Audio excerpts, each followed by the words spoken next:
That's why that game was tough.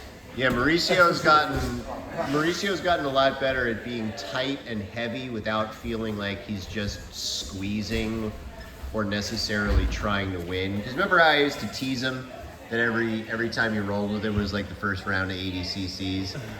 And he always took it well, but you know, I said it for a reason. It's because he did really kind of come at you like a spider monkey.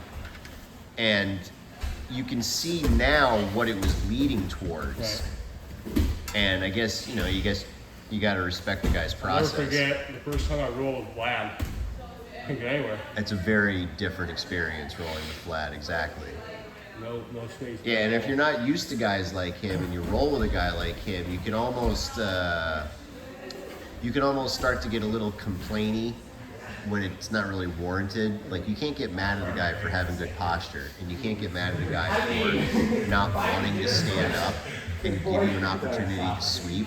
You know, if you're good enough to sweep him over, you'll figure out a way to do it while he's on his knees. Finish me off. I would knock me out.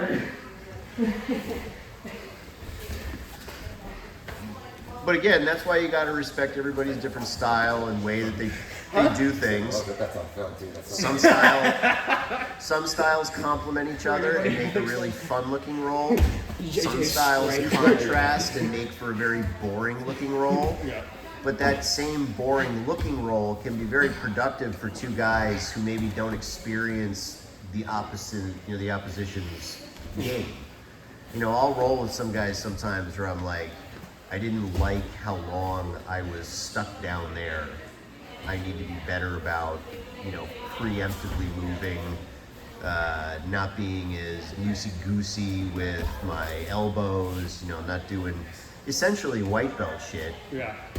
But, you're just trying to have a little fun, and have a little fun usually translates into getting a little too loose. And then all of a sudden you spend 5 minutes on the bottom and you're like, oh boy, okay, well.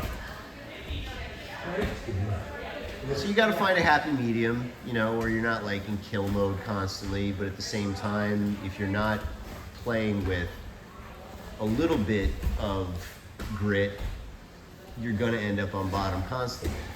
And that's fine if that's what you're working on, right. But I have to assume that, passing and pinning and submitting would be part of everyone's basic game plan for their daily training. I don't think anybody goes to training saying, man, I can't wait to be on the bottom of side control on the side that I don't like over and over again for 45 minutes. This is going to be dope. Sometimes I just roll, we do rolling the whole time. I just put myself in a bad position every roll. Because I got to practice being dominant. No, that's what you should do. But I don't think anybody... Every roll, though? I mean, why not? Why not? Well, I feel like I got to work on my offense, too. True, but if you think you need to work on your offense, why don't you put yourself in a position that might be on bottom, but you feel like you have developed a little bit of a feeling for, and then see now how many different ways you can transition and control as you get to the top and move forward.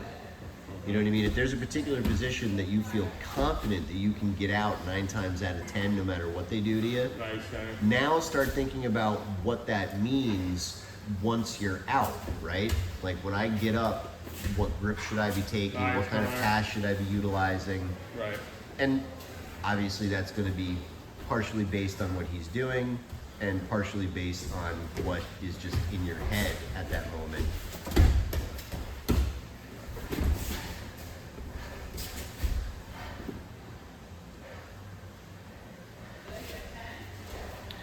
And how tired you are, et cetera, et cetera.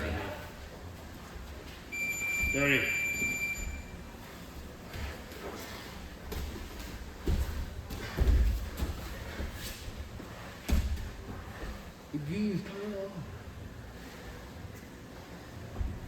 Conor likes a good hockey fight. It makes him feel at home.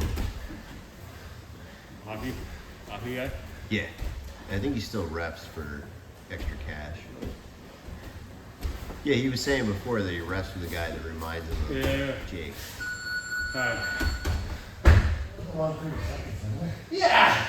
I thought there was like none when I was like